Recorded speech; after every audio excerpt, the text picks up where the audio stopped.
우리가 로마서 하게 되어지면 정말 교리적으로 정말 풍성한 내용이 담겨져 있는 책이라는 것을 우리 성도님들이 잘 알고 계실 것 같습니다.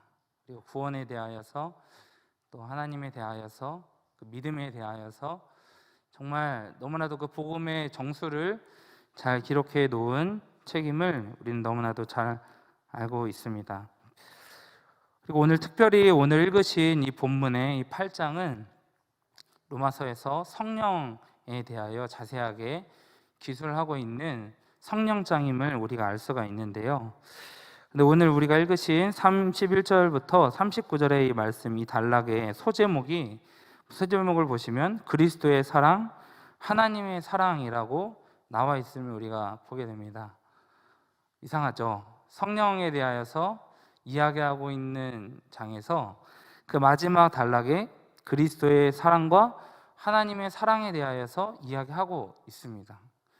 원래 내용 같으면 성령에 대하여서 이야기하고 있기 때문에 성령에 대한 어떤 사역적 어떤 결론이나 어떤 성령의 일하심이나 사역적인 부분들을 기술하고 있는 것이 아니라 그 마지막 단락에 그리스도의 사랑과 하나님의 사랑에 대하여서 기술하고 있다라는 거예요.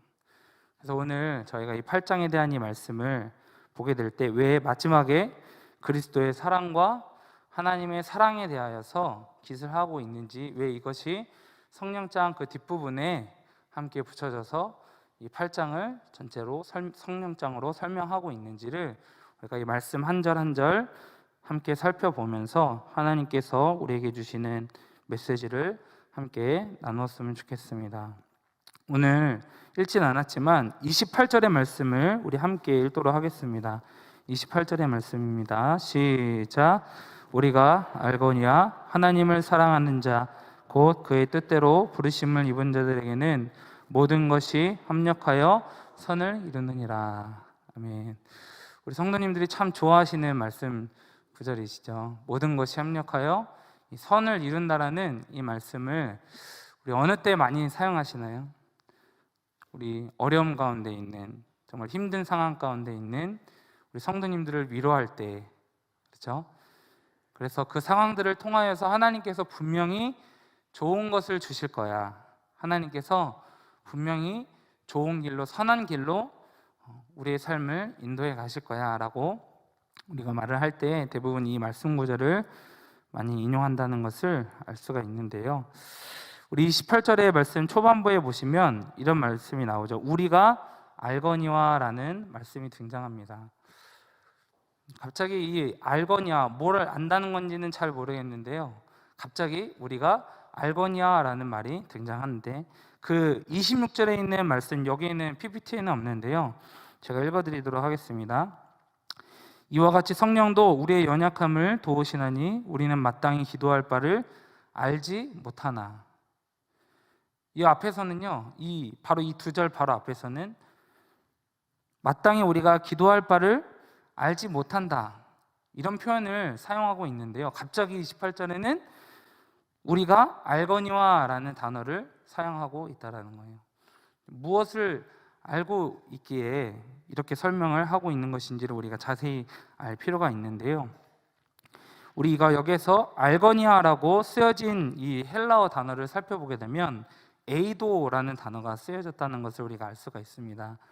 이 에이도라는 단어는 그 뜻이 무엇이냐면 경험시켜서 알게 한다라는 거예요. 경험시켜서 드러낸다. 그러니까 말씀에 있는 내용을 우리가 비춰서, 우리가 적용하여서 이 단어를 풀이하자면 하나님께서 경험시키셔서 하나님의 마음과 계획을 드러내신다라는 단어로 풀이할 수가 있는 것이죠. 예를 들자면 우리가 요셉의 이야기를 들 수 있을 것 같습니다. 우리 성도님들이 너무나도 요셉의 이야기를 잘 알고 계실 텐데요, 요셉은 어릴 때부터 자신은 이유도 모른 채 형들에게 미움을 받죠. 시기와 질투를 받게 되어지고 결국 그 형들의 모함으로 인하여서, 모의로 인하여서 본인은 노예로 팔려가게 됩니다. 그 노예로 팔려가게 되어지는 이 상황 가운데 요셉은 자기가 왜 노예로 팔려 나갔는지 알지 못해요. 근데 그 노예로 팔려 나가는 상황 가운데서 그래도 운이 좋게 보디발 장군의 집에 노예로 들어가게 되어지고, 또 그곳에서 성실함과 또 부지런함과 또 본인의 실력으로 그 실력을 잘 인정받아서 그 집안의 모든 것을 관리할 수 있는 자리까지 올라갑니다. 그것 또한 성경에서 그가 왜 그러한 자리에 올라가게 되었는지에 대하여 기술하고 있지 않아요. 그런데 또 그 자리에서 그 보디발 장군의 아내에 의하여서 또 모함을 받고 결국 감옥 생활을 하게 되어지죠. 감옥 생활을 하게 되어지는 것에서도 모자라서 또 본인들이 그 왕의 술 맡은 관원장과 떡 맡은 관원장에게 도움을 주었고, 결국 술 맡은 관원장이 살아나가게 되어지는 이런 모습 속에서 본인도 구출될 수 있을까? 나도 나갈 수 있을까? 했지만 여전히 깜깜무소식에 본인이 왜 여기에 있어야 되는지 알지 못한 채 그런 시간들을 보내게 됩니다. 그러다가 갑자기 왕이 꿈을 꾸게 되어졌고, 이 꿈을 해석하는 일을 할 수 있는 사람을 찾게 되었고, 결국에 그 술 맡은 관원장이 요셉을 추천하게 되어지면서 급작스럽게 갑자기 그 왕의 꿈을 해석함으로 인하여서 왕 다음으로 정말 잘 나가는 그 총리의 자리까지 올라가게 되어지는 모습을 우리가 보게 되죠. 근데 성경 속에서 그 모습조차도 요셉이 왜 총리의 자리에 올라가게 되었는지, 왜 그 자리까지 하나님이 그렇게 인도하셨는지에 대하여서 설명해 주고 있지 않습니다. 그 스토리상에서 보시면.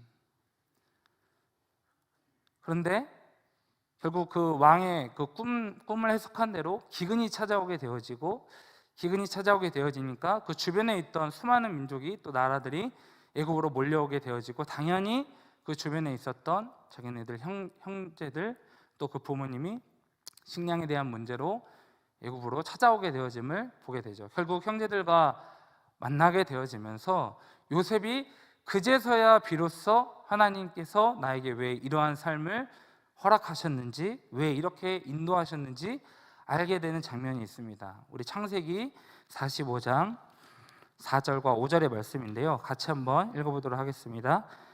시작. 요셉이 형들에게 이르되 내게로 가까이 오소서. 그들이 가까이 가니 이르되 나는 당신들의 아우 요셉이니 당신들이 애굽에 판 자라. 당신들이 나를 이곳에 팔았다고 해서 근심하지 마소서. 한탄하지 마소서. 하나님이 생명을 구원하시려고 나를 당신들보다 먼저 보내셨나이다. 아멘. 45장 5절에 하나님이 생명을 구원하시려고 나를 당신들보다 먼저 보내셨나이다. 요셉이 비로소 왜 하나님께서 자신을 이러한 상황 가운데 처하게 하시고, 왜 이러한 것들을 경험케 하시고 이 자리까지 올리셨는지, 그제서야 형제를 만남으로 인하여서 비로소 깨닫게 되어지는 모습을 볼 수 있게 되는 것이죠. 요셉은 아마 몰랐을 것입니다. 자신이 팔려 나아갔을 때도 왜 팔려 나가고 있는 건지, 노예 생활을 하고 있으면서도 왜 내가 노예 생활을 하고 있는 것인지, 감옥에 있으면서도 내가 왜 감옥 생활을 하고 있는 것인지, 전혀 연관되어지지 않는, 전혀 연계성이 없는 그런 일들 가운데 본인을 왜 하나님께서 이렇게 이끌어 가시는지 전혀 알 수 없었지만, 시간이 지나고 형제들을 다시 만나게 하시는 이 사건 가운데에서 하나님이 왜 그러한 일들을 겪게 하셨는지 비로소 알게 되는 것. 오늘 에이도라는 이 단어, 경험시켜서 드러내는 것, 경험시켜서 알게 하시는 것.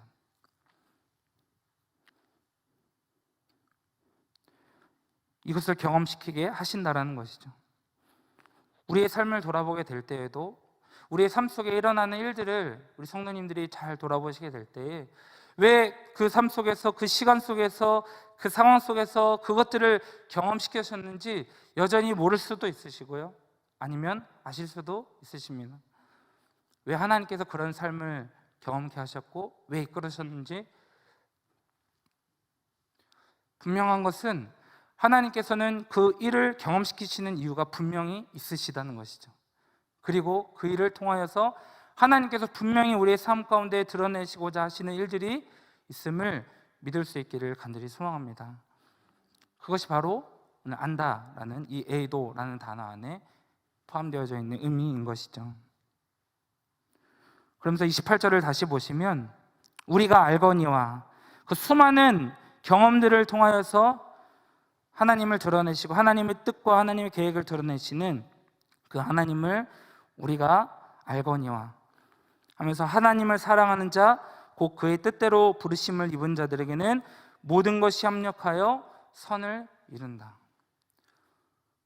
하나님의 뜻대로 부르심을 입은 자들에게는 모든 것이 협력하여 선을 이룬다라는 이 말이 그러면 어떠한 의미인지 말씀 속에서 정확하게 우리가 이해할 필요가 있을 것 같아요.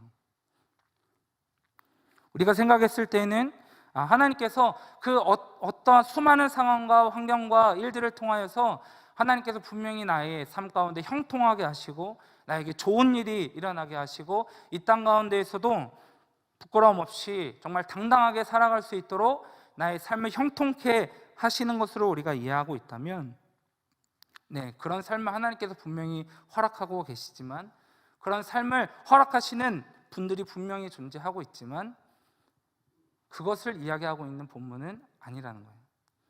그렇다면 무엇을 이야기하고 있는 것일까요? 우리 29절의 말씀 우리 함께 읽어보도록 하겠습니다. 29절 시작.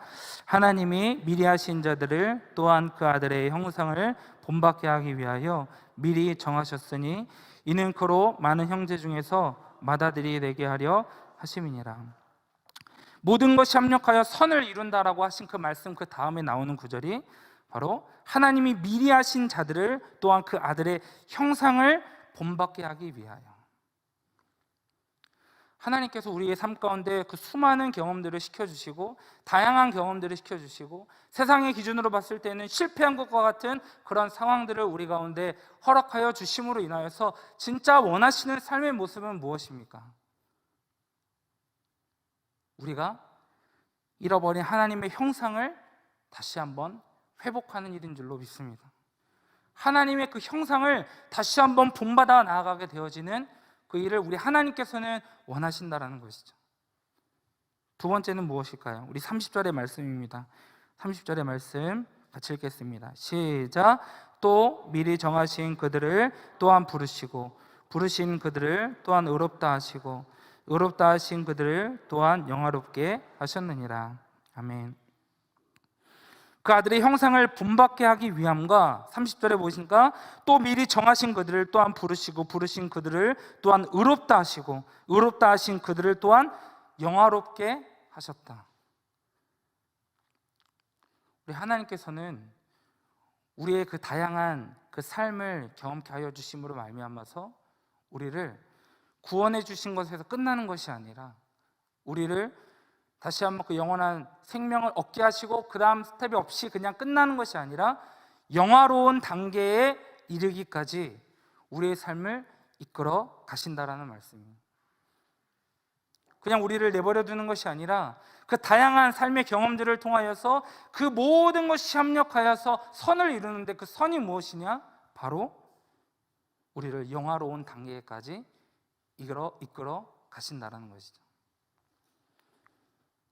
그렇다면 우리가 이렇게 이야기할 수 있겠습니다. 모든 것이 합력하여 선을 이룬다는 이 말씀은 결국 하나님께서 그 아들의 형상을 본받게 하시기 위함과 우리를 영화로운 단계에 이르기까지 하시는 것, 그것이 바로 하나님께서 모든 것을 합력하여 선을 이루어 가신다는 말씀이 되는 것이죠.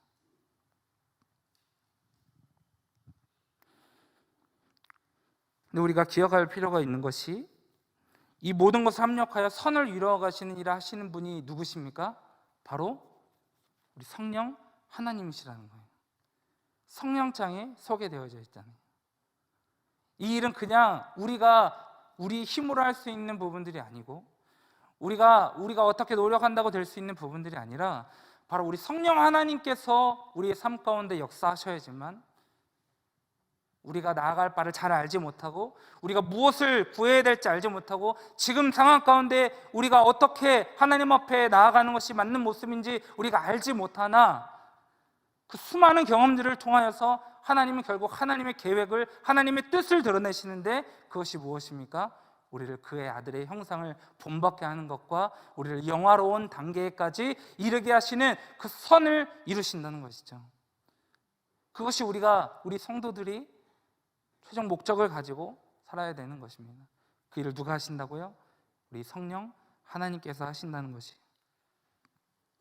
그러면서 나타나고 있는 이 본문이 그리스도의 사랑과 하나님의 사랑에 대한 이야기입니다.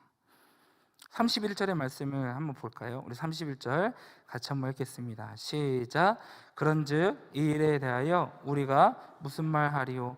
만약 하나님이 우리를 위하시면 누가 우리를 대적하리요? 31절에 보니까 그런즉 이 일에 대하여, 이 일에 대하여가 바로 이 위에 있는 본문의 말씀인 거예요. 하나님께서 이 모든 것을 합력하여 선을 이루어 가시는데 성령 하나님께서 역사하심으로 말미암아 우리가 그의 아들의 형상을 본받는 것과 영화로운 단계까지 이르게 하시는 이 일에 대하여 우리가 어떠한 말들을 할 수 있을까? 우리가 어떻게 이야기할 수 있을까? 지금 이렇게 질문하며 시작하고 있는 것입니다. 여기서 총 4가지의 것들을 우리가 확인할 수가 있는데요.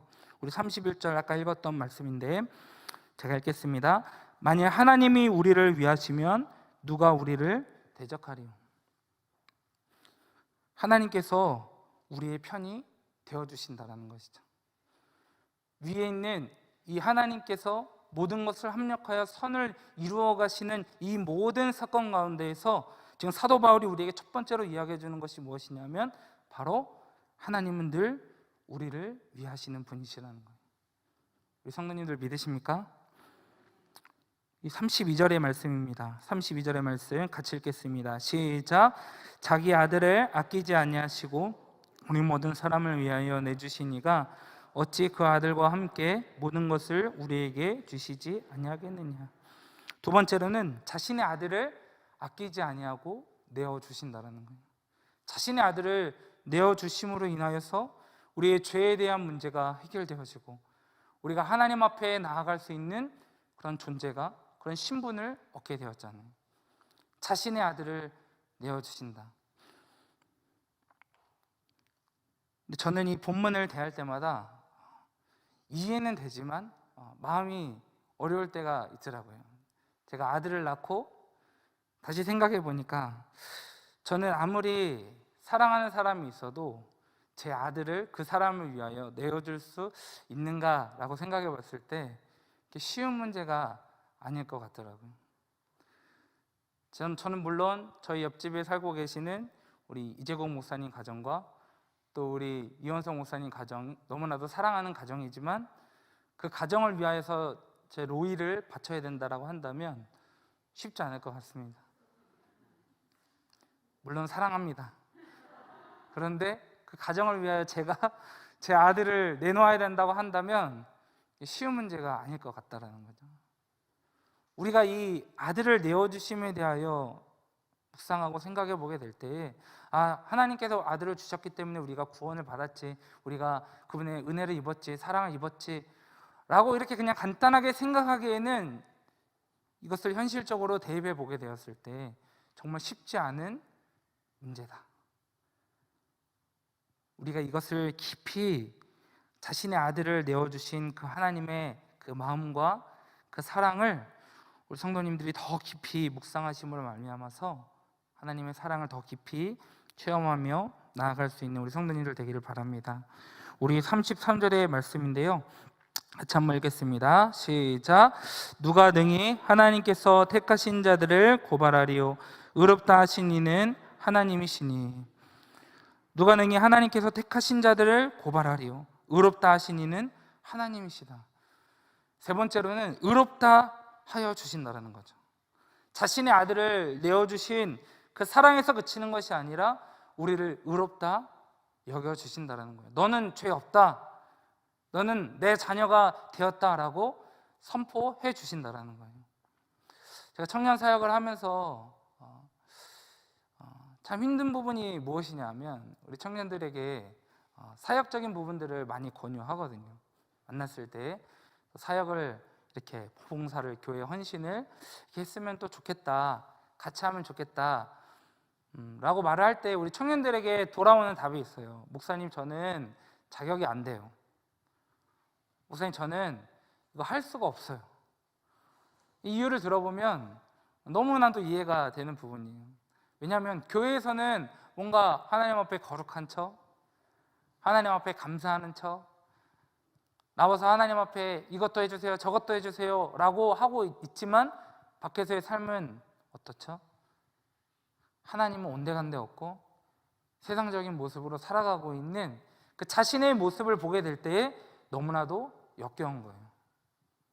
자신이 지금 주일에만 와가지고 하나님을 이런 모습으로 찾고 있고 하나님을 예배하고 있는 것 자체가 너무나도 역겨운 거죠. 사탄은 여러분 계속해서 우리의 그 마음 가운데 죄의식을 우리에게 심어준다는 것을 우리 성도님들 잘 알고 계시죠? 넌 죄인이야. 넌 계속해서 죄를 짓고 있어. 그러니까 너는 하나님 앞에 설 수 없어. 넌 그렇게 예배드리면 안 돼. 코로나와 같은 이 상황이 더 그러한 의식을 청년들에게 많이 심어주고 있는 것 같습니다. 예배에 나오지 않는 본인의 모습을 또 생각하면서 더 이상 자신이 하나님을 찾으면 하나님이 나를 벌하실 것 같은 그런 잘못된 생각 속에서 더 이상 예배의 자리를 찾지 않고 기도의 자리에 나오지 않는 청년들이 점점점 많아지고 있는 거예요. 그럴 때마다 제가 뭐라고 답하는지 아십니까? 제가 뭐라고 답할까요? 나도 그래. 세상이나 이 교회라는 건물 안에 있는 사람이나 똑같아. 사람 판단하고 사람 정죄하고 뒤에서 이야기하고 그런 세상에서 짓고 있는 그런 죄에 대한 모습을 다르게 하고 있을 뿐이지, 만약에 그러한 논리로 하나님 앞에 설 수 없다, 하나님 앞에 예배드릴 수 없다, 헌신할 수 없다, 섬길 수 없다, 나는 더 할 수 없을 거야. 나는 더 못해. 청년들이 많이 위로를 받더라고요. 아, 목사님도 저렇게 죄를 짓고 있구나. 목사님도 저렇게 잘못하고 있구나. 그렇지만 우리 성도님들이 분명히 아셔야 되는 것은 우리가 죄를 짓든 우리가 죄를 짓지 않든 우리 하나님께서는 우리를 어떻게 바라보고 계시는 것이죠? 내가 너를 의롭게 여겼어. 너는 내 아들이야. 너는 내 딸이야. 주변 사람들이 이야기하죠. 어떻게 저 사람이 하나님의 자녀가 될 수 있습니까? 거룩하신 하나님께서, 정결하신 하나님께서 어떻게 저러한 자들을 거두어 줄 수 있겠습니까? 그럴 때마다 우리 하나님 어떻게 하시죠? 조용히 해. 내 아들이야. 조용히 해. 내 딸이야. 우리 하나님께서는 늘 우리에게 이러한 모습으로 다가오심을 기억할 수 있기를 소망합니다. 우리 34절의 말씀인데요, 우리 네 번째 모습입니다. 같이 읽겠습니다. 시작. 누가 정죄하리요? 죽으실 뿐 아니라 다시 살아나신 이는 그는 하나님 우편에 계신 자요 우리를 위하여 간구하시는 자신이라. 아멘. 누가 정죄하리요? 정죄를 아무도 할 수 없는 것이죠. 왜요? 하나님께서 우리를 의롭다 여겨주시기 때문입니다. 그런데 그 상황 가운데에서 죽으실 뿐 아니라 다시 살아나신 이는 예수 그리스도니 그는 하나님 우편에 계신 자요 우리를 위하여 간구하신다. 하나님께서는 예수 그리스도의 그 부활로 말미암아서 자, 너희들도 이제 예수처럼 부활이야, 부활할 수 있어 하고서는 땡 한 것이 아니라는 거예요. 너희들도 예수 믿으면 영원한 생명 얻고 그래 그렇게 땡이야 라는 것이 아니라 그 뒤에 있는 그 부활 이후에 대한 말씀을 하시는데 하나님 우편에 계신 자요 우리를 위하여 뭐 하신다고요? 간구하신대요. 뭘 위하여 간구하실까요? 뭘 위하여서? 앞에 있는 본문이 떠올라셔야 돼요. 모든 것이 합력하여 선을 이루어갈 수 있도록 그 아들의 형상에 그 본질을 회복하며 나아갈 수 있도록 우리를 영화로운 단계에 이르게 하시도록 우리를 위하여 뭐 하신다고요? 간구하신다라는 거예요. 그 위에 있는 그 그 모든 것이 합력하여 선을 이루신다라는 이 내용에 대하여 우리가 이야기하게 될 때에 그 안에서 우리가 기억해야 될 건 네 가지 무엇입니까? 하나님 늘 우리를 위하신 분이라는 거예요. 우리 편에 서시는 분이고, 자신의 아들을 아끼지 아니하고 내어주시는 분이시고, 또 항상 우리를 의롭다 여겨주시는 분이시고, 또 우리를 위하여 강구하시는 분이시라는 거예요. 그럴 때 우리의 반응이 어떠한 모습으로 나타나게 될까요? 이 사실을 알게 된 우리는 어떠한 반응의 모습이 나타나게 될까요? 우리 35절의 말씀입니다. 같이 35절과 37절까지 우리 함께 읽도록 하겠습니다. 시작. 누가 우리를 그리스도의 사랑에서 끊으리요? 환난이나 공고나 박해나 기근이나 적신이나 위험이나 칼이랴. 기록된 바 우리가 종일 주를 위하여 죽임을 당하게 되며 그러나 이 모든 일에 우리를 사랑하시는 이로 말미암아 우리가 넉넉히 이기느니라. 아멘. 어떠한 반응이 나오게 됩니까? 이 네 가지에 대한 사실을 우리가 말하게 될 때에, 우리가 이해하고 알게 될 때에 우리는 비로소 그리스도의 사랑에서 우리를 끊을 자가 그 어떠한 누구도 없다라는 사실을 알게 되는 것입니다. 환난이나 공고나 박해나 기근이나 적신이나 위험이나 칼이 우리의 상황 가운데 닥칠지라도 우리가 그리스도의 사랑에서 절대 끊어질 수 없는 존재라는 사실을 우리는 믿음으로써 바라보게 되어지고 우리는 하나님 앞에 나아갈 수 있는 존재가 된다라는 것이죠.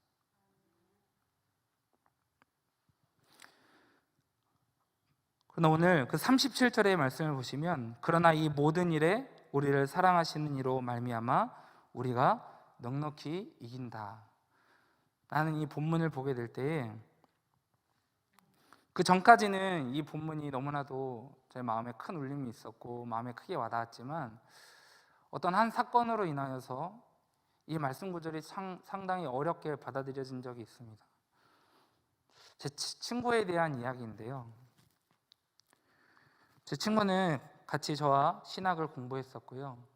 대학원을 진학했지만 중간에 어떤 개인적인 사정으로 인하여서 대학원을 다 마치지 못하고 장인어른이 하고 있는 일을 함께 도우다가 이제 그 사업을 이제 하게 되었습니다. 이제 셔터를 다는 일이에요. 건물에 셔터를 달고 또 그런 일들을 하다 보니까 인테리어를 할 수 있게 되었고 여러 가지 건축에 대한 일들을 할 수 있게 되었습니다. 이 친구가 워낙 신앙심도 깊고 하나님을 사랑하는 마음이 깊었던 친구라 그냥 본인이 이제 이런 일들을 하고 있으면서도 이제 어려운 교회들, 미자립 교회들, 정말 사례를 줄 수 없는 교회들만 찾아다니면서 이제 그곳 가운데 이제 본인이 말씀을 전하는 일들을 하고 또 교회에 필요한 여러 가지 일들을 했던 친구예요. 그러니까 물질적으로도 정말 교회에 도움이 필요할 때 많이 도왔던 친구고요. 목사님이 뭐 이러한 부탁 저런 부탁 할 때마다 거절하지 않고 자신의 사비를 털어서라도 뭐 교회에 필요한 것들이 있으면 다 달아주고요.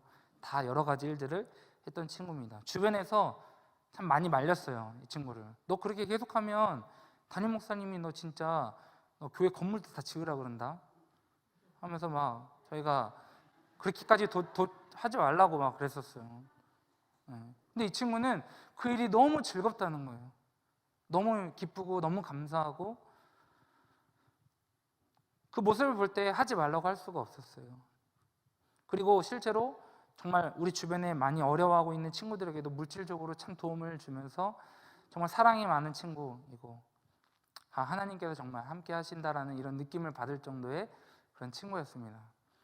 그런데 이제 코로나 이 상황 속에서 이제 섬기고 있는 교회에서 이 친구에게 이제 성도들이 어차피 나오지 않으니까 우리 교회 안에 리모델링을 한번 하자, 인테리어를 한번 쫙 바꿔보자.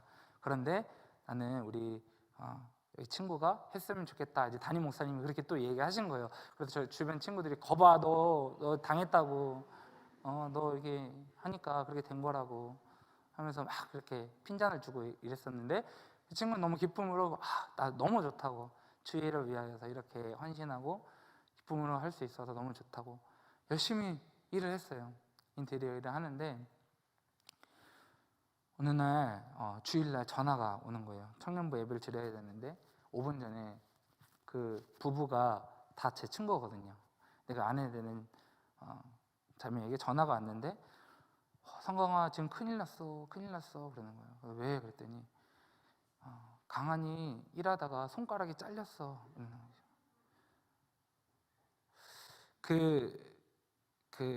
뭐 저는 그 기계 이름을 잘 모르겠는데요. 이렇게 그 톱이 돌아가는 거 있잖아요. 이렇게 판에 돌아가는 거에 이렇게 쫙 이렇게 어떤 나무 판이나 이런 것들을 이렇게 쫙 밀어서 이게 절단하는 기계가 있잖아요. 근데 그 기계에 하필이면 또 주일날 예배를 다 마치고 그냥 월요일부터 일을 하거나 주중에 가서 일을 하면 되는데 시간도 남고 또 주중에 와서 일을 하게 되어지면 일이 또 더 많아지니까 그냥 주일에 좀 해놓고 주중에 좀 이렇게 쉽게 일을 하려고 한다 하면서 예배 끝나고 집에 가면 될 것을 또 남아가지고 일을 하는 거예요. 근데 이제 일을 하다가 또 피곤한 상황 가운데에서 이렇게 착 밀고 이제 일을 하다가 그 돌아가는 거에 손가락이 같이 빨려 들어가면서 한 마디 이상이 잘렸어요.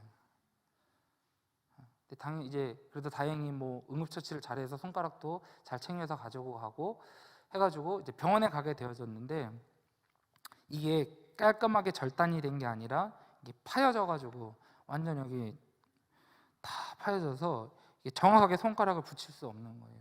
응급처치는 잘해서 가지고 갔는데 손가락을 붙일 수 없는 상황이 된 거예요. 네, 여러 시도를 했죠. 1차 수술하고 2차 수술하고 이 수술을 하게 될 때 전 정말 하나님 앞에 간절히 기도했거든요. 하나님 정말 붙여주셔야 된다고. 이 친구가 어떻게 살았는지 옆에서 너무나도 정확하게 봤기 때문에 하나님 이 친구 붙여주시지 않으면 안 된다고. 심지어 기도할 때 하나님 붙여주시지 않으면 하나님 없다 생각할 거라고 목사인데도 불구하고 간절히 기도했던 것 같아요. 하나님 제발 붙여달라고. 붙여지지 않으면 안 된다. 근데 붙여지지 않더라고요.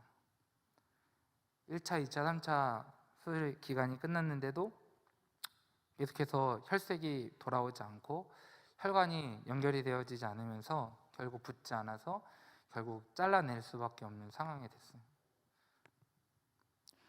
주변에서 너무 화가 났던 그 이유가 있는데, 화가 났던 이유는 교회에서 딱 전화 2통인가요? 1통만 오고 실제로 어떤 다른 액션을 보여주지 않는 거예요. 그 교회에서 일을 하다가 그 교회를 위하여서 헌신을 하고 봉사하고 했는데 이제 그런 일들을 당했는데, 그러면 당연히 교회에서 막 계속 연락을 주고 찾아와 주고 기도해 주고 이러는 게 좀 정상적인 모습이지 않을까요? 전 그렇게 생각하고 있는데 교회에서 아무런 반응이 없는 거예요. 액션을 취하지 않는 거예요. 너무 화가 많이 났습니다. 어떻게 그런 교회가 있을 수 있냐. 저희 친구들 전부 그 교회 다 같이 쳐들어가겠다. 그 교회 진짜 쳐들어가서 목사님께 따지겠다. 어떻게 일을 이렇게 시켜가지고 이런 상황까지 처해졌는데 뭐 잘라진 거 어쩔 수 없다 치자. 그런데 왜 이렇게 교회가 반응이 없고 아무런 모습도 보여주지 않는가. 뭐 돈을 어떻게 해주겠다 이런 말도 없고 막 하면서 막 이야기를 하게 되는데 너무 화가 많이 나더라고요. 근데 중요한 것은 그렇게 주변에서 막 난리를 치고 있는데 이 친구의 모습이었어요. 이 친구가 이제 한 주간 지나고 이제 2주간이 지나서 결국에는 이제 손가락을 붙일 수 없게 되어지고 딱 주변에서 그렇게 막 욕을 하고 너가 왜 이렇게 될 수밖에 없냐, 이건 말도 안 된다, 막 이런 이야기를 할 때 그 친구는 아무런 대답도 하지 않더라고요. 그러다가 이제 어느 정도 이제 상황들이 정리가 되어지고 저희 친구들이 있는데 앞에서 이렇게 이야기하더라고요. 하나님께 감사해. 하나님께 감사해. 만약 내가 손이 잘리지 않았다면 내 사업이 더 잘 돼서 내가 하나님을 찾지 않았을지도 몰라. 내가 더욱더 교만해져서 내가 하나님을 찾지 않았을지도 몰라. 그래서 나는 이 손가락을 잘리게 하신 하나님께 감사해. 하나님께서 분명히 나에게 이런 경험들을 통하여서 뜻하신 바가 있겠지. 이끌어 주시는 방향들이 있겠지. 저는 그 친구의 모습 속에서 이것이야말로 넉넉히 이기는 것이구나. 이 친구야말로 그 친구 안에 이런 경험들이, 이런 상황들이 맞닥뜨려졌으나 오늘의 말씀처럼 하나님은 늘 나의 편이시고 나를 위하여 자신의 아들을 아끼지 아니하고 내어주신 분이시고 나를 늘 의롭다 여겨주시고 정죄하지 않으시고 나를 위하여 늘 간구하시는 그 예수 그리스도가 계신다라는 것을 믿고 있기에 자신이 이러한 상황을 맞닥뜨렸다 할지라도 자신은 하나님께 감사할 수 있다라는 것이죠.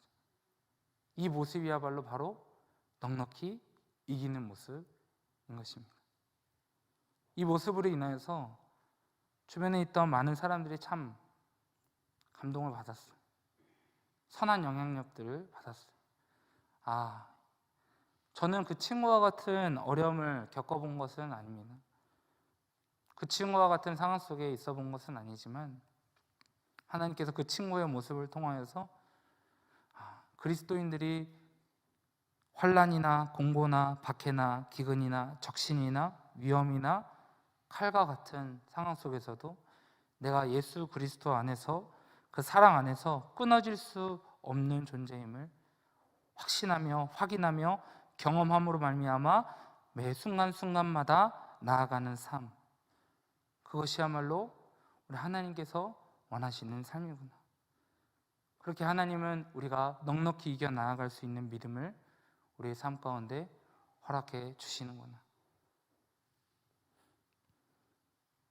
저는 우리 열방교회에 있는 모든 성도님들의 삶 가운데 이 넉넉히 이겨 나아갈 수 있는 믿음이 있기를 간절히 소망합니다.